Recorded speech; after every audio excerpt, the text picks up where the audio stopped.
من از جلوی دوربین بودن میترسم، به خاطر اینکه هر چی تلاش میکنم جلوی دوربین یه کاری انجام بدم، همش هی راجبش دوباره فکر میکنم که ببینم ایرادش چیه.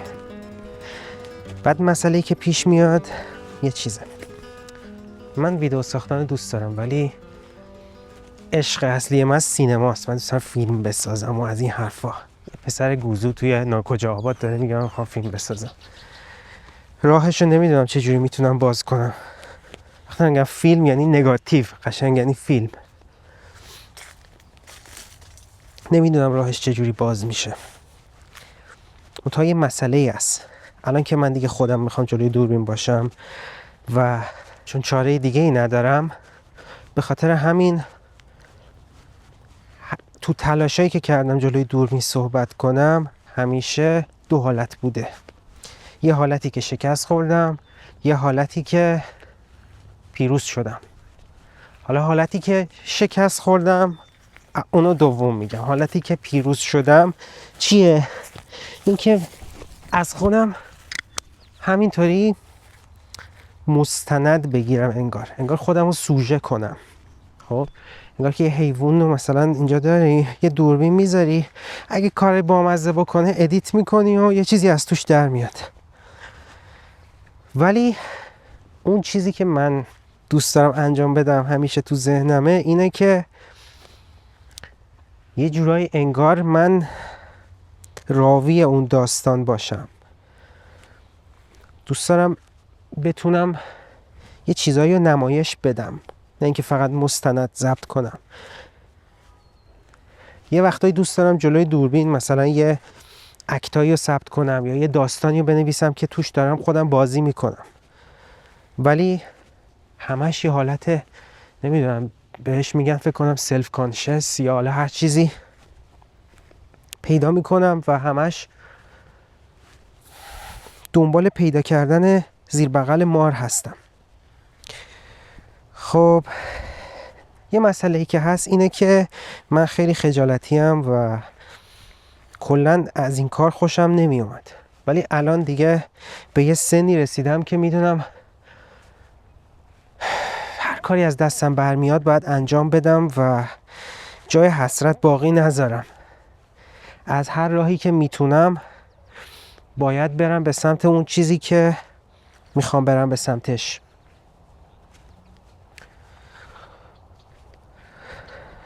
منتها وقتی آدم میخواد این کار رو انجام بده، وقتی که سعی میکنه به خودش باور داشته باشه، به این باور داشته باشه که دیر نشده، به این باور داشته باشه که میتونه هنوز به اون رویاش برسه یا حالا هر چیز دیگه، یه مسئله که داره اینه که از اون ورم آدم نبایستی وقتشو هدر بده به خاطر اینکه خودش رو توانا میدونه برای انجام دادن همه کارا. برای من تو این لحظه پیدا کردن بالانس این که چقدر به خودم باور داشته باشم و چقدر به خودم تشر بزنم، برام مرزش یه مقداری چجوری بگم، مرزش یه جورایی برام گم شده.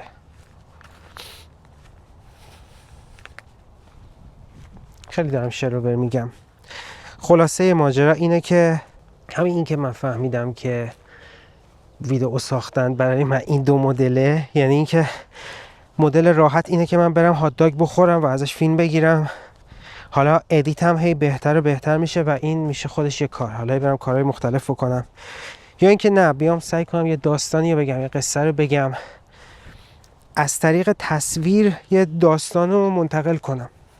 این اون چیزیه که من خیلی دوستش دارم و منو به هیجان میاره. منتها چون خودم جلوی دوربینم، مثلا خیلی ابعاد هست که بخوام به خودم شک کنم. یعنی وقتی که یه خطی رو نوشتم و میخوام از روش بخونم، حتی برای نریشن یا حالا هر چیز دیگه، اینو هزاران بار تغییرش میدم. ولی وقتی میرم بیرون یا یه ویدئوی ضبط میکنم و دیگه میگم ضبط شده و تموم شده، حتی اگه یه جاشم خراب کرده باشم همچنان استفاده میکنم، چون به عنوان یه چیز بامزه است، یه چیز اوکی.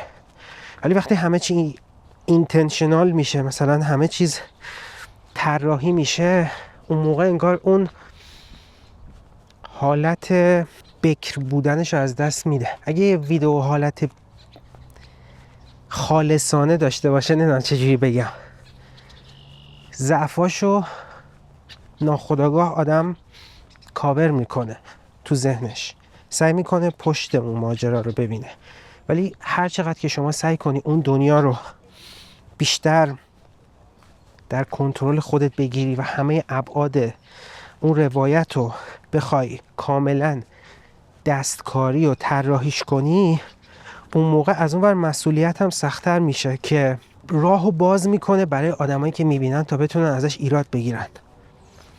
اگه یه فیلم مستقله مثلا با یه بودجه خیلی کم باشه، کسی به سی جی آیش گیر نمیده. مثلا فیلم گودزیلا فکر کنم بود که تو ژاپن ساخته بودن، با یه تعداد آدم خیلی کم تونسته بودن یه فیلم مثلا یه شخصیت از این کامپیوتری و اینا درست کنن، شخصیت سی جی آی. بعد همه تحسین کرده بودن بخاطر اینکه بودجهشون خیلی کم بوده. ولی همون وقتی میاد تو فیلم‌های مارول مثلا، همه میگن چقدر واقعا ضعیفه و هیچ کسی نمیتونه استاندارد رو قبول کنه ازشون. خلاصه ماجرا اینه که هر چی آدم گندگوزی بیشتری بکنه، از اون طرف توقع ازش بالاتر میره و هر چقدر تو خاکی‌تر و خالصانه تر کار کنی، از اون طرف ضعفات کمتر باعث میشه که تو نادیده گرفته بشی.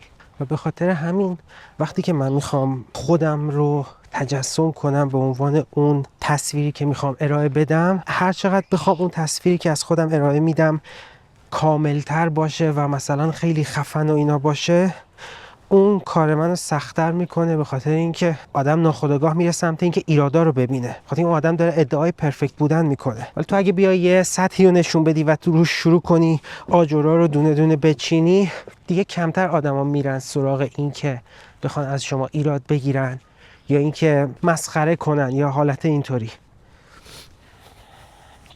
به نظرم دوز اینکه آدم چقدر راحت میتونه خودشو بروز بده با اینکه آدم چقدر خودشو مسخره میکنه رابطه معکوس داره. هرچی بیشتر خودتو مسخره کنی یا به خودت بیشتر گیر بدی، سخت‌تر میدی بیرون. در نهایت میخوام بگم که من خیلی سعی داشتم یه فیلم سینمایی بسازم به عنوان اولین ویدئوم، ولی این منو متوقف کرد و من از یه جایی تصمیم گرفتم که مسیر رو عوض کنم و برم سراغ ساختن ویدئوهای راحت تر. و این دوباره برمیگرده به همون مسئله که آدم چقدر هی باید اون کاری که میکنه رو بهش ایمان داشته باشه و به هیچ چی دیگه توجه نکنه، یا اینکه یه وقتی کوتاه بیاد و یه راه دیگر رو انتخاب کنه. میدونم هممون چالش‌های مختلفی داریم تو زندگی که میخوایم انجامش بدیم، ولی شروع کردنش یا پیگیری کردنش برامون یه بار ذهنی بزرگتر از حالت عادی برای آدم معمولی داره. بخاطر اینکه کلی آدم فکر پشت فکر میذاره و انگار یک تصویر دیگه ای تو ذهنش شکل میده از اون موضوعی که میخواد بره پیگیرش بشه، که اون تصویره خیلی ترسناکتر از خود اون چیز خیلی وقتا. حالا در مثال من ویدئوه و ویدئو خوبش اینه که شما میتونین ببینین و ببینین که این مسیر به کجا میره. امیدوارم حالتون خوب باشه و دیگه خداحافظ.